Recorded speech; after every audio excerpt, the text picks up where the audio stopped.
Welcome to This Explainer. Today, we're diving into one of the most highly documented, absolute highest stakes mysteries in American history. We're talking about the 1952 UFO flap that unfolded right over the White House. You know, this wasn't just a story of a lone witness on a deserted country road. We're talking about an event involving commercial pilots, military air traffic controllers, fighter jets, and, ultimately, the President of the United States.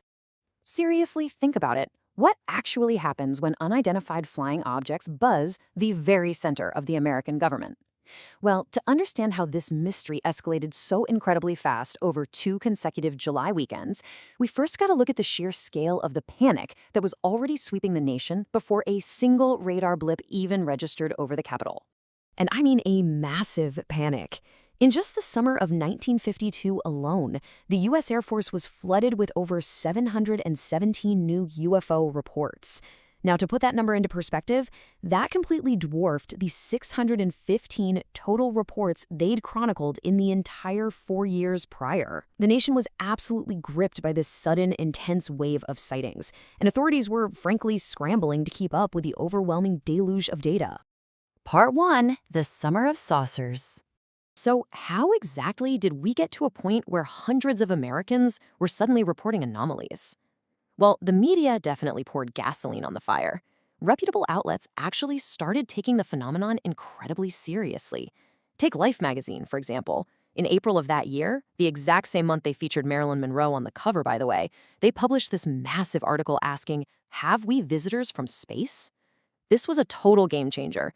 By seriously considering extraterrestrial origins in such a highly respected publication, the media gave the phenomenon major credibility. It's no wonder this massive mainstream publicity heavily contributed to the tidal wave of sightings that summer. People weren't just seeing things, they were actively looking for them. Part 2. Blips on the radar. Now, all this intense public hysteria perfectly set the stage for Saturday, July 19th. This is the exact moment the whole thing transitioned from just public anecdotes in magazines to something caught on highly sensitive military instruments right over Washington, D.C. At 11:40 p.m., air traffic controller Edward Nugent, working at Washington National Airport, spotted 7 unknown objects on his radar. And these weren't your normal aircraft. They were moving in radically unnatural ways. In fact, his senior controller noted their movements were completely radical compared to ordinary planes. And it wasn't just on the screens either.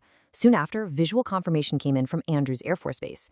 An airman reported seeing an impossibly fast orange ball of fire trailing the tail, which then just took off at an unbelievable speed. Finally, by 3 a.m., fighter jets arrived, and the objects, well, they simply vanished from the radar. And you know, the sightings weren't just limited to the ground crew. Commercial pilots waiting on the runway were also confirming the impossible. S.C. Pierman, a Capital Airlines pilot sitting right in his cockpit, observed 6 white, tailless, incredibly fast-moving lights. But what makes this so compelling is the synchronization. His visual sightings coincided perfectly with what the radar operators were seeing on their scopes. Literally, when he reported a light streaking off at high speed, it simultaneously disappeared from the radar screens. It's like a giant puzzle perfectly locking into place. Part 3. Scrambling the fighter jets. Naturally, with sensational headlines screaming, "Saucers swarm over Capitol," the military was under immense pressure. The Air Force was on high alert. And then, the very next Saturday, July 26th, the phenomenon returned with a vengeance. By 8:15 p.m., a pilot spotted strange lights. By 9:30 p.m., the radar center was detecting unknown objects in literally every single sector. The data coming in was just staggering. These blips would travel slowly, then suddenly reverse directions, reaching calculated speeds of up to 7,000 miles per hour. That is absolutely wild. So by 11:30 p.m., 2 F-94 Starfire jet fighters were scrambled to intercept whatever was violating this highly restricted airspace. When those jets arrived, the situation got incredibly tense. Lieutenant William Patterson actually managed to chase 4 white glows. He's pushing his jet to maximum speed, but he realizes he just can't overtake them. He desperately radios ground control with this chilling question. "I see them now, and they're all around me. What should I do?" And according to the Project Blue Book press spokesman who was right there in the room, nobody in the control room answered him. They were simply too stunned to know what to tell him. Part 4. The official explanation. So, with fighter jets literally surrounded, the entire nation on edge, and President Harry Truman himself demanding answers, the military had to do something. They had to respond. The Pentagon actually held its largest press conference since World War II on July 29th to address the terrified public. Air Force Major General John Samford steps up and offers the official explanation. He states that these radar blips were not solid metallic objects. Actually, scratch that. He said they were the result of a known weather phenomenon called a temperature inversion. That's basically when a layer of warm, moist air covers a layer of cool, dry air closer to the ground, which can cause radar signals to bend and give false returns. He then coupled this weather anomaly with the idea that the visual sightings were just misidentified stars and meteors. But here's where it gets really fascinating. We are left with this stark, undeniable conflict. On one side, you have the military leadership heavily insisting on weather anomalies and optical mirages, clearly trying to calm the public. But on the other side, you have highly experienced radar operators, guys like Howard Coughlin, who firmly maintained they hacked solid metallic targets. They basically said, look, weather anomalies happen all the time, and we know exactly how to ignore them. But these were good and solid radar returns that they tracked on their screens and physically witnessed with their own eyes right out the window. Part 5. The CIA takes control.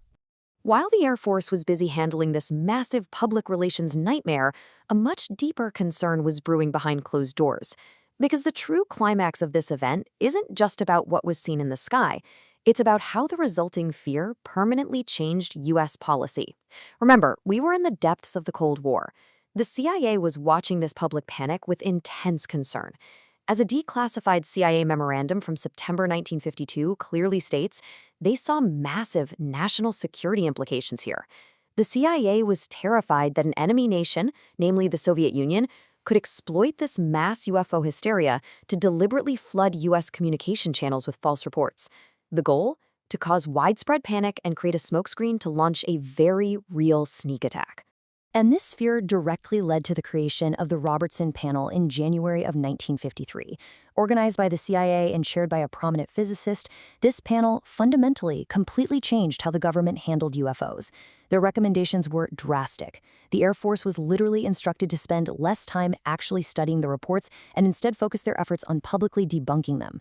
The primary objective became stripping the phenomena of its aura of mystery to protect the public psyche from Cold War exploitation. Basically, science was sidelined in favor of crowd control. So the crucial point we're left with today is this. If systematic debunking became the official, mandated government response just to prevent Cold War hysteria, what genuine mysteries might we have completely overlooked in the decades since that summer of 1952? The events over Washington, D.C. didn't just give us a compelling mystery. They birthed a strict policy of denial that shaped our understanding of the skies for generations. Really makes you wonder what else is out there, doesn't it?